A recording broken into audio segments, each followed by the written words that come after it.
4세대 나이스 권한부여 2단계 부서관리 및 부서장 설정에 대해 안내드리겠습니다. 지난 챕터에서 학교 기관 인증서로 로그인하시어 학교 업무분장 관리 담당자를 화면처럼 지정하셨는데요.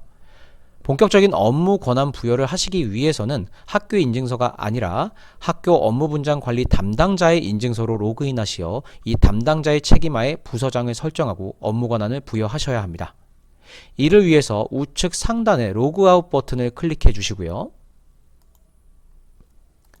최초 인증 화면으로 돌아갑니다. 인증서 로그인을 클릭하시어 학교 권한관리 담당자의 인증서로 로그인을 진행합니다. 최초 학교 권한관리 담당자의 인증서로 로그인을 하시게 되면 상단에 업무분장 설정 업무 메뉴가 생성됩니다. 이 업무분장 설정 업무 메뉴를 클릭하시고요. 학교 업무분장 관리 버튼, 학교 업무분장 설정 버튼을 차례대로 클릭하시어 학교 업무분장 설정 화면으로 진입합니다. 화면을 보시면 4단계로 나누어져 있습니다. 처음으로 부서관리, 부서장 지정, 업무관리, 부서원 편성, 업무관리, 메뉴, 자료권한 관리입니다. 최초의 권한을 부여하시기 전에 화면에 보이는 튜토리얼과 동영상 가이드를 클릭하시어 권한을 부여하는 작업에 대해서 선제적으로 확인하신 후에 작업을 진행하시면 훨씬 수월하게 진행하실 수 있습니다. 네, 먼저 처음으로 메뉴에서 우리 학교 업무분장 처음부터 설정하기, 학교 업무분장 예시 가져와서 설정하기 두 개의 버튼이 있는 것을 확인하실 수 있는데요. 우리 학교 업무분장 처음부터 설정하기는 부서 관리, 부서장 지정, 업무 관리, 메뉴, 자료 권한 관리 모든 작업을 처음부터 아무것도 없는 상태에서 직접 수작업을 하시는 메뉴입니다. 오른쪽에 학교 업무분장 예시 가져와서 설정하기는요. 교육부에서 지정한 두 가지 유형 중에 하나를 선택하셔서 업무분장 예시 중에서 우리 학교에 맞는 걸 선택하신 후에 수정하시고 등록하시고 삭제도 하실 수 있는 예시 화면이라고 보시면 되겠습니다. 어떤 것을 선택하시든 권한 부여 방법은 동일하기 때문에 학교의 사정에 맞게 선택하시기 바랍니다. 일단 화면의 편의성을 위해서 학교 업무분장 예시 가져와서 설정하기 화면을 보여드리겠습니다. 네, 업무분장 가져오기 버튼 팝업 창이 생성되고요. 조회 버튼을 클릭하시면 A 유형과 B 유형이 보입니다. 화면 중간에 적용 학년도라는 화면이 보이는데요. 이 적용 학년도는 권한을 부여할 학년도를 의미합니다. 3세대 나이스에서는 기준연도 관리를 통해서 학년도를 변경해야지만 권한 부여를 바꿀 수 있었는데요.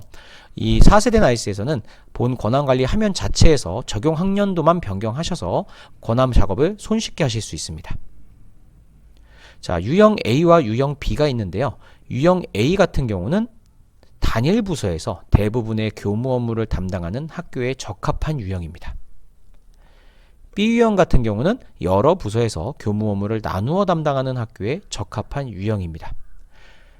예시로 A유형 같은 경우는 소규모 학교의 담당자들에게 적합한 유형이라고 보실 수 있겠고요.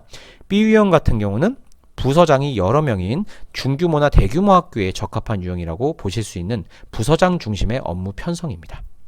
각 학교의 사정은 모두 다르기 때문에 학교의 상황에 맞게 맞춰서 선택하시어 활용하실 수 있습니다. 자, 그럼 최초 화면으로 돌아와서요. 우리 학교 업무분장 처음부터 설정하기를 클릭합니다. 학년도를 확인합니다. 상단의 메뉴바가 부서관리, 부서장으로 이동한 걸 보실 수 있습니다. 조회 버튼을 클릭합니다. 아무것도 없죠. 부서부터 부서장, 업무 부서원 편성, 메뉴, 자료 권한 관리 아무것도 되어 있지 않은 게 처음으로이고요. 네, 처음부터 작업을 하는 이유는 선생님들께 이 권한 부여 방법 및 편성에 대해서 손쉽게 순서대로 설명을 드리고자 아무것도 없는 화면을 선택하였습니다. 네, 먼저 해당 화면에서 행추가 버튼을 누릅니다. 행추가 버튼을 누르면 하단에 부서명, 소관 업무, 부서장 단위 업무와 같은 행 하나가 추가가 된 걸 보실 수 있는데요. 이 부서명 같은 경우는 상단에 이 업무분장 설정 업무처럼 메뉴명과 동일하게 나타납니다. 예를 들어서 제가 현재 인성안전부라고 생각하고 인성안전부를 만들어 보도록 하겠습니다. 네, 소관 업무는 이 인성안전부 부서에 대한 간략한 소개입니다. 동일하게 입력하셔도 되고요. 입력하지 않으셔도 저장에는 문제가 없습니다. 자, 해당 부서의 부서장을 지정합니다. 부서장 지정 팝업창이 확인되게 되면 조회 버튼을 처음에 누르시게 되면은 본교에 소속된 모든 교원의 정보가 조회됩니다. 여기서는 제 이름을 클릭할 거기 때문에 제 이름을 넣어보도록 하겠습니다. 네, 하단에 학교 사용자 목록의 사용 여부에 체크해 주시고요. 확인 버튼을 클릭합니다. 네, 부서장이 기록된 거를 보실 수 있습니다. 자, 부서장만으로는 어떤 업무도 하실 수 없습니다. 단위 업무를 설정하셔야 되는데요. 이 단위 업무가 무엇이냐면 부서장들은 차후에 개원들을 추가하시고 개원들에게 업무를 책임하에 나눠주실 수 있습니다. 즉 권한을 부여하실 수 있는 것이죠. 그 권한을 줄 수 있는 바운더리, 즉 그룹이라고 보실 수 있겠습니다. 단위 업무를 선택해 보도록 하겠습니다. 단위 업무 선택 팝업창이 떠 있습니다. 지금 화면에 보이는 이 단위 업무, 일반행정, 학교행정, 교무업무, 공통관리 4개의 대주제는 4세대 나이스에서 모든 권한을 담고 있습니다. 해당 페이지에서 인성안전부, 즉 각 학교의 인성안전부에 해당되는 업무 바운더리에만 체크를 해주시면 되겠습니다. 예를 들어서 인성안전부에 학교폭력이 포함되어 있다. 그렇다면 일단 학교폭력 사안 처리 체크가 돼야겠죠. 일반행정에서는 인성안전부에 크게 속할 내용은 없어 보입니다. 학교행정 부분에서는요. 네, 교육설문이 있네요. 교육설문이 어떤 부분이냐면요. 정서행동 특성검사, 교원능력 개발평가, 학교폭력 실태조사 등 각종 3세대에서 장학 메뉴에 들어가 있던 여러가지 설문들이 함께 모여 있습니다. 교육복지 체크하겠습니다. 학업중단 체크하겠습니다. 상담관리 체크하겠습니다. 교무업무 부분에서는 봉사활동 같은 경우가 인성안전부에 소속되어 있을 경우가 있거든요. 그럴 때는 학생생활, 즉 창의적 체험활동을 건드릴 수 있는 권한을 체크하는 겁니다. 또 기타 다른 인성안전부와 관련된 단위 업무가 있다면 체크를 해주시면 되겠습니다. 교육과정도 체크해 보도록 하겠습니다. 공통관리 대메뉴로 가보시면요. 일반 설문 공통, 나머지는 크게 보일 게 없는 것 같습니다. 혹시 모르니 일반 설문 공통도 체크해 보도록 하겠습니다.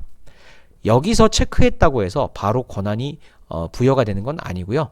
지금 체크한 이 소주제, 일반 설문 공통, 교육과정, 학생생활, 교육설문, 교육복지, 학업중단, 학교폭력 사안처리, 상담관리 이렇게 체크한 대메뉴 아래에 각종 세부 페이지들을 다른 분들께 권한을 부여할 수 있게 된다는 의미가 됩니다.